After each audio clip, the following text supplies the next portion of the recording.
Incredible Story Manipur na ngasisu aigi nuksiraba viewersinggidamak 2015 da release tawkiba action adventure amadi survival the best tawba the web ki movie puduna luxury movie asina fangkiba rating khara pallabada IMDb rating da 10 gi manungda 6.6 Prime Video da 10 gi manungda 6.6 Rotten Tomatoes da 83% Google users na 65% like pikraba movie amani movie asida saktam langliba miyoi kharagi maming pallabada Christian gi saktam da Christopher Sonder gi saktam da Jonas Hope Julia gi saktam da Edith Idul gi saktam da Ene Daltrov Fare adudi mayam movie asigi samlapo wari pandabida movie romda oina mai onsilasi movie asi karigumba aina pathorokpa matamda wahi wata soiba amadi asoi aran kaya marom ama yaurabasu mayamgi mafamda ngakpiu haibo wafam thamjari mayamna channel asibu ngasi khaktamak ahanba thengnabiba oiragadi like share amadi subscribe tawbirambasu kaubiganu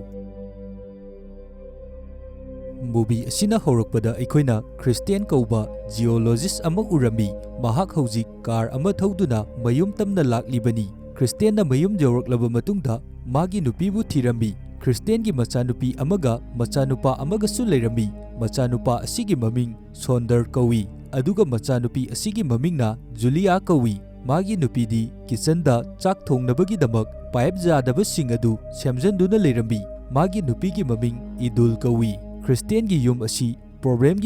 ngakta ngairambi Christian su magi nupina pipe semliba asida mateng pangduna leirami asigi matungda makoigi family pumba phaminaduna chak chaminaraga leirami matam masida Christian na hairi aikoigi yum asi atopa mafam amada amuk honglagani maramdi atopa mafam amada ai transfer tawre haiduna wa asi taba matamda makoi sing asi yamna harawrambi maramdi yum asida leibada makoi karisu nungaiba oide asumna wari sanaduna yamna harawna chak adu chaminarami asigi matungda Christian magi office amuk hana laami magi leihoriba pochai sing adu pack tawsinnaba aduga ngasi sina magi di office asida lakpa aroiba numitsu oire maram asina magi co-worker sing aduga yamna harawna karigumba kharabu chaminaduna leirami matam asida makoi yamna harawna wari kaya amasu sanarami chaba thakpa loiraba matungda magi desk da laktuna pochai sing adu loisanduna leiringai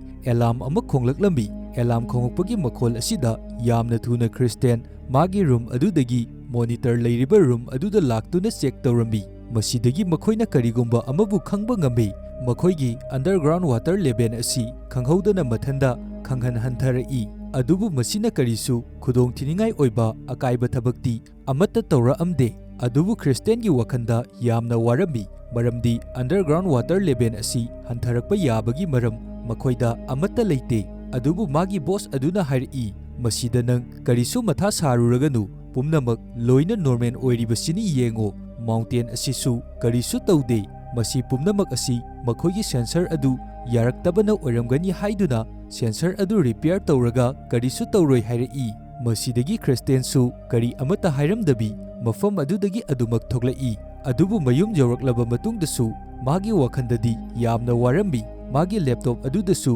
kari maramgi damak water level asi hantharaklibano haiduna check tawduna adumak leirambi haujikti makhoigi family asi mafam asi thadoktuna chatkadawre aduna mafam asidagi chatkinaba masasing amadi magi nupisu pochai yomsanba loiraduna mafam asidagi chatkinaba ferry ngaiduna leirami asumna leiringai Christian mountain lomda yengakpa matamda mana karigumba amabu khangakami masidagi yamna thuna amuk magi gari adu thauduna Geology Center office aduda lai aduga magi co-worker aduda problem asigi matangda hairi thokliba problem asi sensor na nate masi cabin nani Christian na makhata na hairi masina underground water sing asi manghan khiba khakta nate masina anauba lambi amadi layer sing semgali aduna friction su thoali masina maram oiduna connection su loina mangkhre maram asina aikhoida mayek sengna takli friction aduna maram oiraga cable sing adu sohalle haiba Christian gi idea asibu mayek sengna khangnabagi damak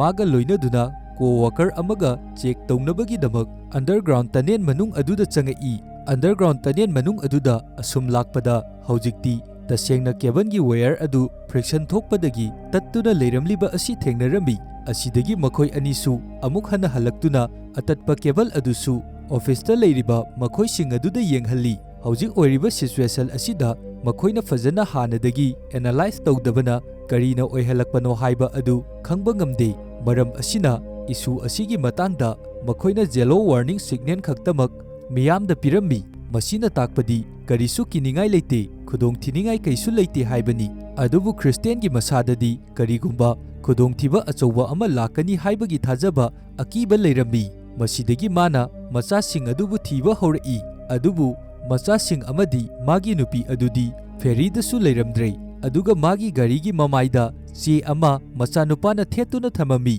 Masida makhoi mamagi hotel da chatle hayeng oina laklage haiduna irami. Masidagi Christian na machanupi Julia bu laururaba matungda makhoi ani car thauduna chatlambi. Ngaihaki matungda Geology Center aduda George na monitor aduda yengluba matamda yamna angakpa ama thengnaraklambi. Mana hojik thengnariba asi hanaga manadaba mawongda data adu urakhi. Masida rocksing asi loina crack chalakpa asisu urambi. Masidagi yamna pakhatna magi boss ta pau asi pirambi. Asidagi boss asisu pakhal aduna yamna thuna magi kalik amaga tawduna underground tanen aduda sensor adu check tawnaba laami. Nakal amaromdana Christian kari tholakani haibada masa adu yamna matha sarami. Masidagi leifam khangakraduna Geology Center aduda phone tawrai. Aduga kari update leige haiduna hangi. Masida George na wafam pumba Christian gi mafamda loina hairai. Wa asi taba matamda Christian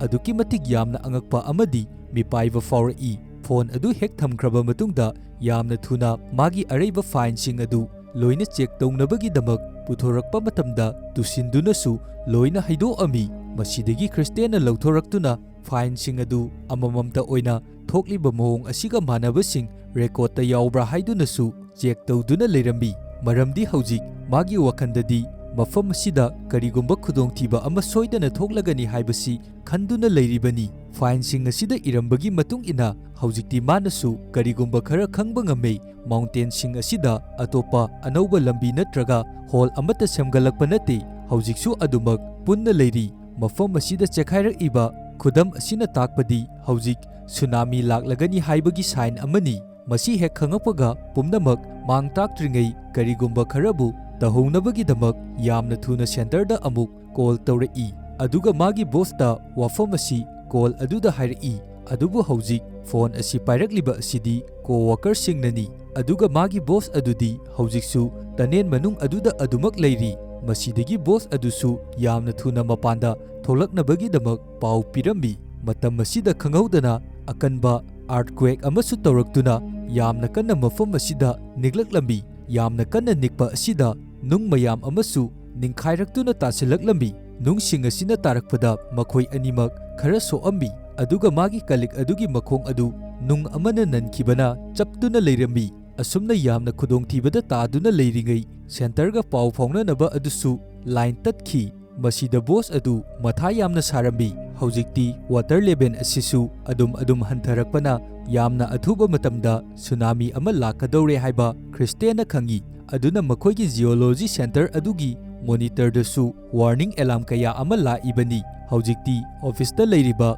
co-worker asisu kari tawgadawano haiba gyan tasilaktre. Christian na phone da hairai. Hojikti mafam asi khudongthiba tare. Aduna mipum khudimak yamna section leinabagi-damak city pumbada emergency alarm khongo haiduna hairai. Masidagi yamna thuna hojikti tsunami lakadore haibagi alarm adu khonglaklambi. Asumna Christian na tawhalibagi maramdi mafam asida leiriba praja miyamsu masa masana section thorang khajiktang oirabasu laukhatpa nangnabani. Alarm makhol asi taba matamda mafam asida leiriba mi khudingmak yamna pakhatnarambi. Nakal amaromdana boss aduna magi kalik adu mafam asidagi lauthoknaba yamna kanna hotnaduna leiri. Adubu laibak thibadi mafam asida earthquake tawba aduda ningkhairakpa nungsing aduna thomdatpada boss adu mafam aduda adumak sirambi. Nakal amaromdana Christian su machanupi puduna magi gari adu thauduna lakpa matamda lambida traffic jam oiduna pallaga leirambi.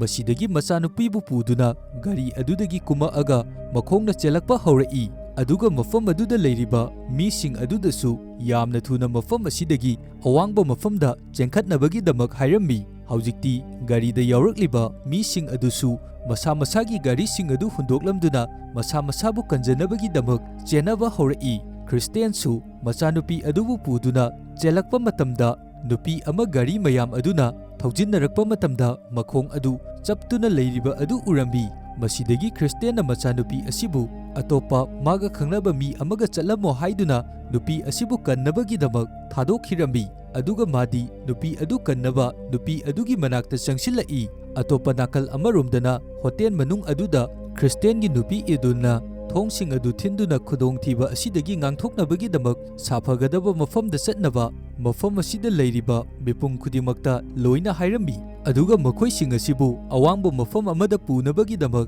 ꯃꯄꯥꯟꯗ bus ꯑꯃꯁꯨ ꯉꯥꯏꯗꯨꯅ ꯂꯩꯔꯕꯅꯤ꯫ ꯃꯇꯝ ꯑꯁꯤꯗ ꯏꯗꯨꯟꯅ ꯈꯪꯏ ꯃꯌꯥꯝ ꯃꯔꯛ ꯑꯁꯤꯗ ꯃꯥꯒꯤ ꯃꯆꯥꯅꯨꯄꯥ ꯁꯨꯟꯗꯔꯗꯤ ꯌꯥꯎꯗꯦ ꯍꯥꯏꯕ꯫ ꯑꯇꯣꯞꯄ ꯅꯥꯀꯜ ꯑꯗꯨꯗꯅ ꯈ꯭ꯔꯤꯁꯇꯤꯌꯟꯅ ꯅꯨꯄꯤ ꯑꯗꯨ ꯍꯧꯖꯤꯛꯇꯤ ꯆꯞꯄꯤꯕ ꯑꯗꯨꯗꯒꯤ ꯂꯧꯊꯣꯛꯑꯝꯃꯤ꯫ ꯑꯗꯨꯒ ꯃꯈꯣꯏ ꯑꯅꯤ ꯃꯊ꯭ꯋꯥꯏ ꯀꯟꯖꯅꯕꯒꯤꯗꯃꯛ ꯆꯦꯜꯂꯛꯄ ꯃꯇꯝꯗ ꯁꯨꯅꯥꯃꯤ ꯑꯗꯨꯁꯨ ꯃꯥꯒꯤ ꯃꯇꯨꯡꯗ ꯌꯥꯝꯅ ꯅꯛꯁꯤꯜꯂꯛꯏ꯫ ꯑꯗꯨꯒ ꯅꯨꯄꯤ ꯑꯁꯤꯗꯤ ꯃꯈꯣꯡ ꯑꯗꯨ ꯆꯞꯂꯨꯕ ꯑꯗꯨꯅ ꯌꯥꯝꯅ ꯀꯟꯅ ꯆꯦꯟꯕ ꯐꯥꯎꯕ ꯀꯔꯤ ꯑꯃꯠꯇ ꯉꯝꯗꯦ꯫ ꯃꯔꯝ ꯑꯁꯤꯗꯒꯤ ꯍꯧꯖꯤꯛ ꯃꯁꯥꯕꯨ ꯀꯟꯖꯅꯕꯒꯤꯗꯃꯛ ꯀꯔꯤꯁꯨ ꯎꯄꯥꯏ ꯂꯩꯇ꯭ꯔꯦ꯫ ꯃꯁꯤꯗꯒꯤ ꯌꯥꯝꯅ ꯊꯨꯅ ꯅꯨꯄꯤ ꯑꯗꯨ ꯃꯐꯝ ꯑꯁꯤꯗ ꯂꯩꯔꯝꯕ ꯀꯥꯔ ꯑꯃꯒꯤ ꯃꯅꯨꯡꯗ ꯐꯝꯍꯜꯂꯝꯃꯤ꯫ ꯑꯗꯨꯒ ꯈ꯭ꯔꯤꯁꯇꯤꯌꯟꯁꯨ ꯀꯥꯔ ꯑꯗꯨꯒꯤ ꯃꯅꯨꯡꯗ ꯆꯪꯁꯤꯜꯂꯛꯇꯨꯅ ꯁꯤꯠ ꯕꯦꯜ ꯑꯗꯨ ꯆꯦꯠꯅ ꯐꯥꯖꯤꯟꯗꯨꯅ ꯃꯃꯤꯠ ꯎꯏꯁꯟꯗꯨꯅ ꯂꯩꯔꯝꯃꯤ꯫ ꯃꯇꯝ ꯑꯁꯤꯗ ꯑꯀꯟꯕ ꯁꯨꯅꯥꯃꯤ ꯑꯗꯨꯒꯤ ꯁꯥꯐꯨ ꯑꯗꯨꯅꯁꯨ ꯌꯥꯝꯅ ꯀꯟꯅ ꯃꯈꯣꯏꯒꯤ ꯒꯥꯔꯤ ꯑꯗꯨꯗꯁꯨ ꯌꯩꯔꯛꯂꯝꯃꯤ꯫ ꯑꯁꯨꯝꯅ ꯏꯁꯤꯡꯒꯤ ꯁꯥꯐꯨ ꯑꯁꯤꯅ ꯀꯟꯅ ꯌꯩꯔꯛꯄ ꯃꯇꯝꯗ ꯃꯈꯣꯏ ꯑꯅꯤꯃꯛ ꯒ꯭ꯌꯥꯟ ꯃꯥꯡꯈꯤꯔꯝꯃꯤ꯫ ꯅꯥꯀꯜ ꯑꯃꯔꯣꯝꯗ ꯍꯣꯇꯦꯜ ꯃꯅꯨꯡ ꯑꯗꯨꯗ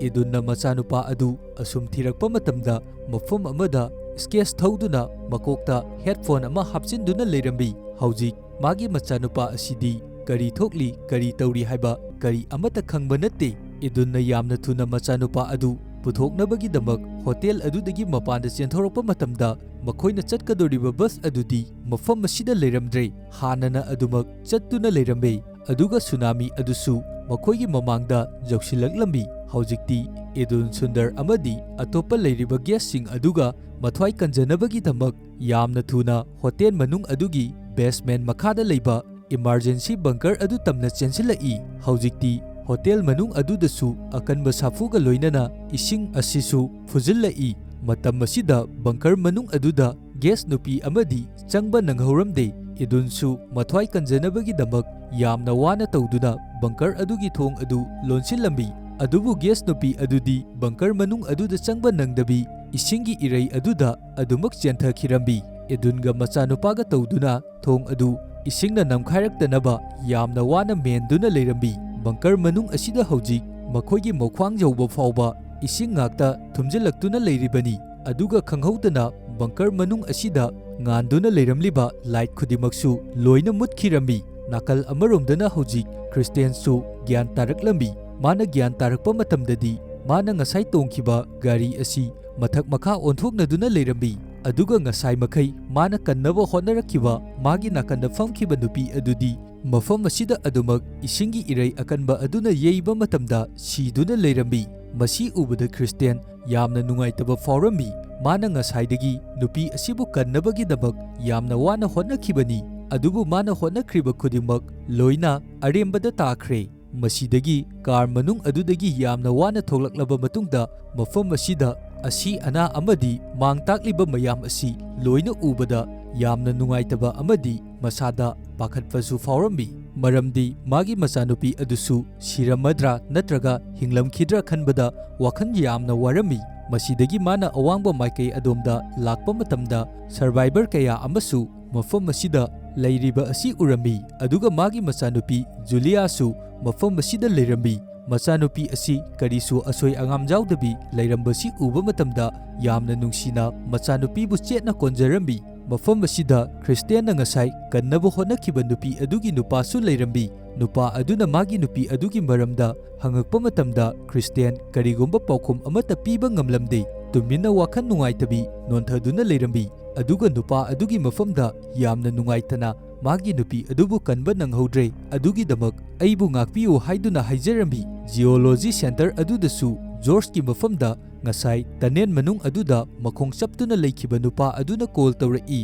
aduga yamna nungaitana makhoigi boss adu earthquake tholakpa matamda nungna makokta thomtatuna sikhre hairambi wafam asi tabada George aduki matik yamna nungaitaba faurambi nakal amaromdana hojik Christian wakhan yamna waba horei maramdi mafam asida magi nupi amadi machanupa tongduna lakadaba bus adu yoraklamde makhoi ani hinglibra natraga sikhrabra haiba kari amata khangde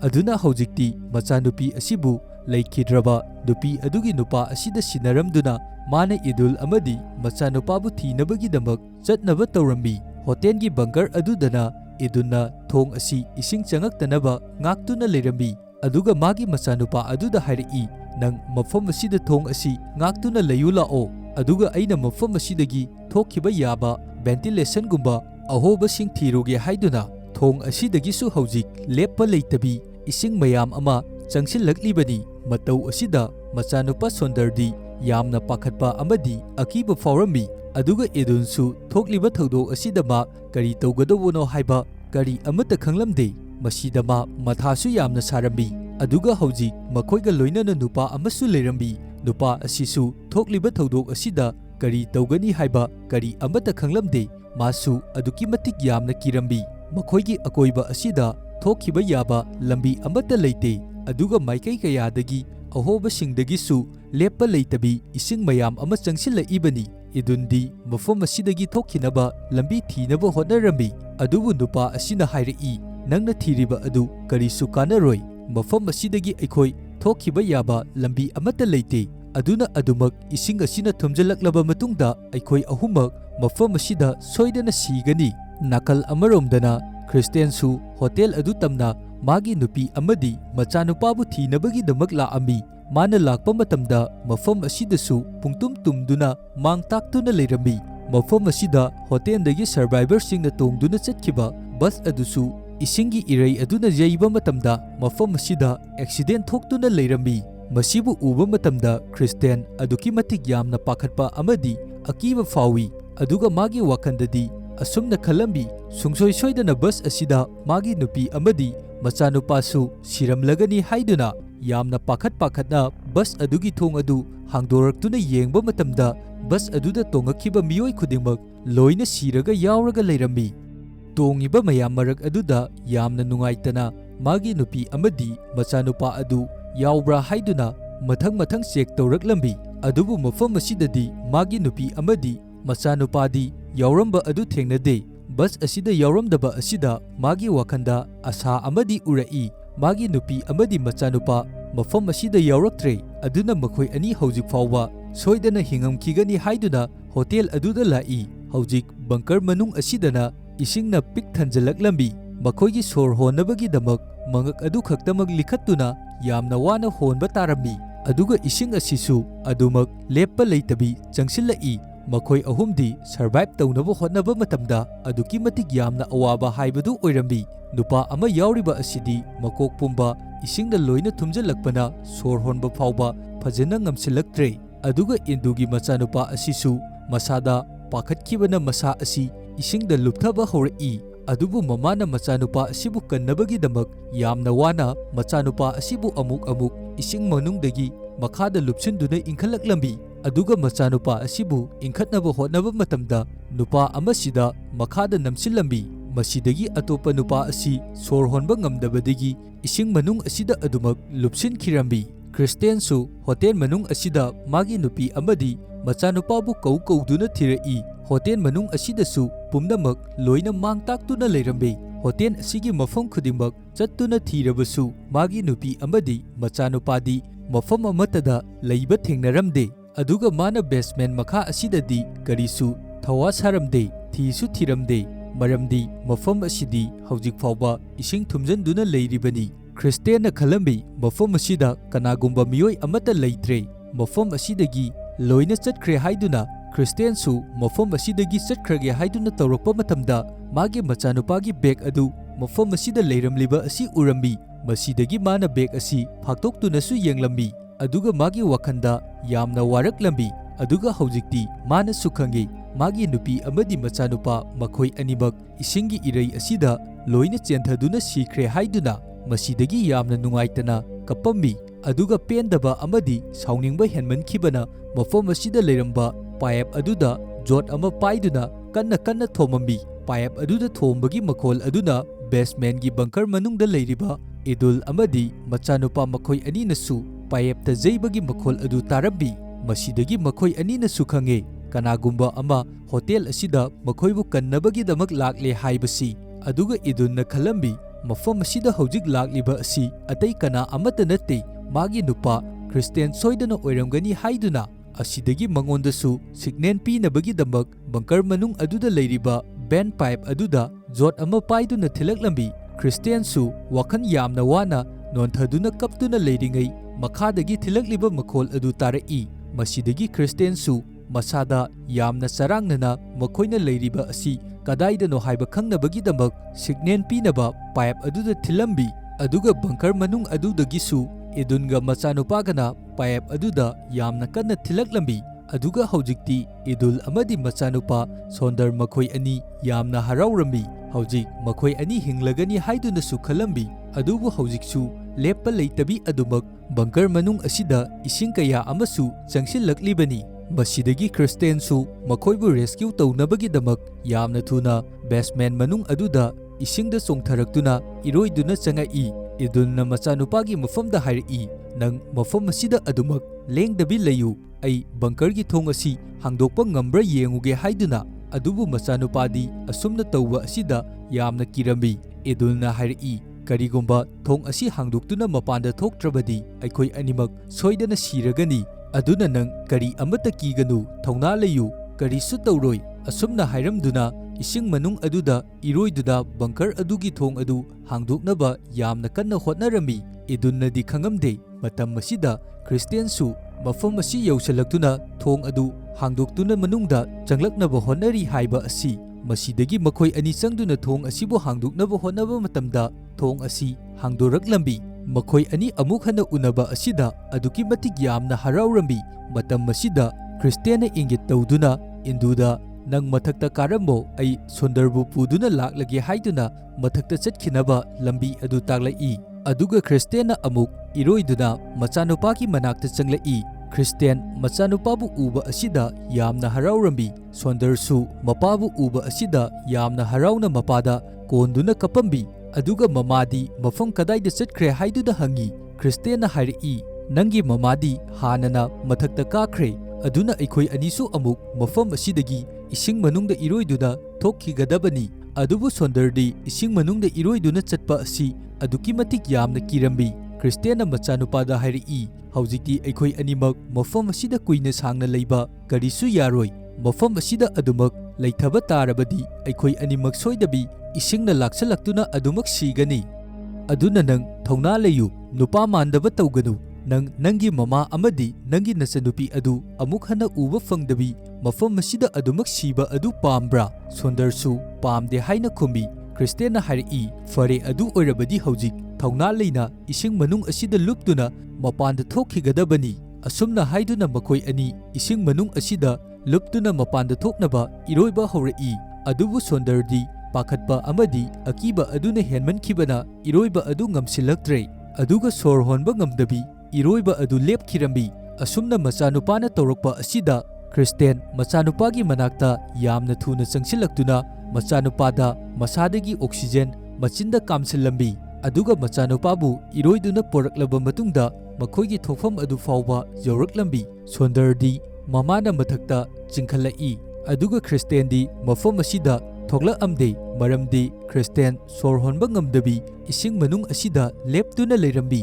ꯃꯁꯤꯗꯒꯤ ꯏꯗꯨꯜ ꯌꯥꯝꯅ ꯊꯨꯅ ꯑꯃꯨꯛ ꯍꯟꯅ ꯏꯁꯤꯡ ꯃꯅꯨꯡ ꯑꯗꯨꯗ ꯈ꯭ꯔꯤꯁꯇꯤꯌꯟꯕꯨ ꯌꯦꯡꯅꯕꯒꯤꯗꯃꯛ ꯆꯣꯡꯊꯔꯛꯏ꯫ ꯑꯗꯨꯒ ꯈ꯭ꯔꯤꯁꯇꯤꯌꯟꯗꯤ ꯃꯐꯝ ꯑꯁꯤꯗ ꯒ꯭ꯌꯥꯟ ꯃꯥꯡꯗꯨꯅ ꯏꯁꯤꯡ ꯃꯅꯨꯡꯗ ꯆꯞ ꯇꯤꯡꯗꯨꯅ ꯂꯩꯔꯝꯃꯤ꯫ ꯏꯗꯨꯜ ꯈ꯭ꯔꯤꯁꯇꯤꯌꯟꯒꯤ ꯃꯇꯧ ꯑꯁꯤ ꯎꯕꯗ ꯃꯁꯥꯗ ꯌꯥꯝꯅ ꯄꯥꯈꯠꯄ ꯑꯃꯗꯤ ꯅꯨꯡꯉꯥꯏꯇꯕ ꯐꯥꯎꯔꯝꯃꯤ꯫ ꯑꯗꯨꯒ ꯌꯥꯝꯅ ꯊꯨꯅ ꯏꯔꯣꯏꯗꯨꯅ ꯃꯊꯛꯇ ꯄꯨꯈꯠꯂꯛꯏ꯫ ꯈ꯭ꯔꯤꯁꯇꯤꯌꯟꯗꯤ ꯑꯁꯤꯕ ꯑꯃꯒꯨꯝ ꯑꯗꯨꯃꯛ ꯇꯥꯗꯨꯅ ꯂꯩꯔꯝꯃꯤ꯫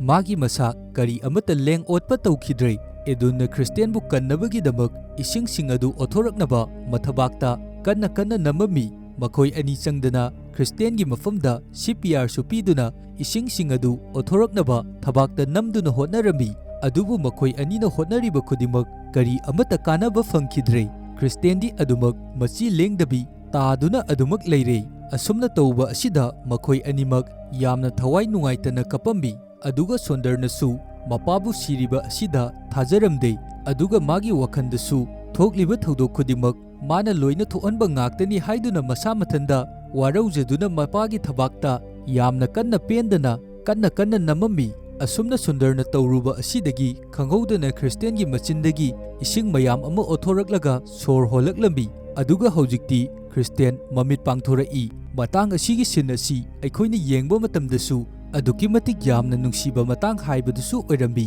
ꯍꯧꯖꯤꯛꯇꯤ ꯄꯥꯈꯠꯂꯝꯕ ꯅꯨꯡꯉꯥꯏꯇꯕꯁꯤꯡ ꯑꯗꯨ ꯂꯣꯏꯅ ꯀꯣꯛꯈꯤꯗꯨꯅ ꯌꯥꯝꯅ ꯍꯔꯥꯎꯅ ꯃꯈꯣꯏ ꯑꯍꯨꯝꯃꯛ ꯆꯦꯠꯅ ꯀꯣꯟꯅꯔꯝꯃꯤ꯫ ꯅꯥꯀꯜ ꯑꯃꯔꯣꯝꯗꯅ ꯁꯔꯚꯥꯏꯚꯔꯁꯤꯡ ꯑꯗꯨꯅ ꯂꯩꯔꯤꯕ ꯃꯐꯝ ꯑꯗꯨꯗ ꯎꯠꯂꯛꯏ꯫ ꯖꯨꯂꯤꯌꯥꯁꯨ ꯃꯐꯝ ꯑꯁꯤꯗ ꯇꯨꯃꯤꯟꯅ ꯌꯥꯝꯅ ꯋꯥꯅ ꯋꯥꯈꯜ ꯅꯨꯡꯉꯥꯏꯇꯕꯤ ꯐꯝꯗꯨꯅ ꯂꯩꯔꯝꯃꯤ꯫ ꯃꯥꯒꯤ ꯃꯃꯥ ꯃꯄꯥ ꯃꯕꯨꯡꯕꯨ ꯉꯥꯏꯗꯨꯅ ꯃꯈꯣꯏꯅ ꯂꯥꯛꯀꯗꯕ ꯃꯥꯏꯀꯩ ꯑꯗꯨ ꯑꯗꯨꯃꯛ ꯌꯦꯡꯗꯨꯅ ꯂꯩꯔꯝꯃꯤ꯫ ꯑꯗꯨꯒ ꯍꯧꯖꯤꯛꯇꯤ ꯃꯐꯝ ꯑꯁꯤꯗ ꯁꯔꯚꯥꯏꯚꯔꯁꯤꯡ ꯑꯁꯤꯕꯨ ꯑꯇꯣꯞꯄ ꯃꯐꯝ ꯁꯥꯐꯒꯗꯕ ꯌꯦꯡꯉꯒ ꯊꯝꯅꯕꯒꯤꯗꯃꯛ ꯃꯈꯣꯏꯕꯨ ꯂꯧꯕ ꯍꯦꯂꯤꯀꯣꯞꯇꯔꯁꯨ ꯄꯥꯏꯔꯛꯏ꯫ ꯍꯦꯂꯤꯀꯣꯞꯇꯔ ꯄꯥꯏꯔꯛꯄꯒꯤ ꯃꯈꯣꯜ ꯑꯁꯤꯗ ꯖꯨꯂꯤꯌꯥꯗꯤ ꯊꯋꯥꯏ ꯌꯥꯝꯅ ꯋꯥꯔꯝꯃꯤ꯫ ꯃꯔꯝꯗꯤ ꯃꯥꯒꯤ ꯐꯦꯃꯤꯂꯤꯒꯤ ꯃꯤꯑꯣꯏ ꯑꯃꯠꯇ ꯊꯦꯡꯅꯗ꯭ꯔꯤ꯫ ꯃꯔꯝꯗꯤ ꯃꯥꯒꯤ ꯐꯦꯃꯤꯂꯤꯒꯤ ꯃꯤꯑꯣꯏꯁꯤꯡ ꯑꯃꯠꯇ ꯊꯦꯡꯅꯗ꯭ꯔꯤꯉꯩ ꯃꯥꯕꯨ ꯃꯈꯣꯏꯅ ꯃꯐꯝ ꯑꯁꯤꯗꯒꯤ ꯄꯨꯗꯨꯅ ꯆꯠꯈ꯭ꯔꯅꯤ꯫ ꯑꯗꯨꯒ ꯃꯥꯒꯤ ꯃꯃꯥ ꯃꯄꯥꯗꯤ ꯍꯧꯖꯤꯛ ꯐꯥꯎꯕ ꯃꯐꯝ ꯑꯁꯤꯗ ꯂꯥꯛꯇ꯭ꯔꯤ꯫ ꯑꯗꯨꯒ ꯂꯥꯛꯀꯅꯤ ꯍꯥꯏꯕꯒꯤꯁꯨ ꯊꯥꯖꯕ ꯂꯩꯇ꯭ꯔꯦ꯫ ꯑꯗꯨꯕꯨ ꯃꯥꯗꯤ ꯃꯐꯝ ꯑꯁꯤꯗ ꯂꯦꯡꯗꯕꯤ ꯑꯗꯨꯃꯛ ꯂꯩꯅꯤꯡꯉꯤ꯫ ꯃꯐꯝ ꯑꯁꯤꯗꯒꯤ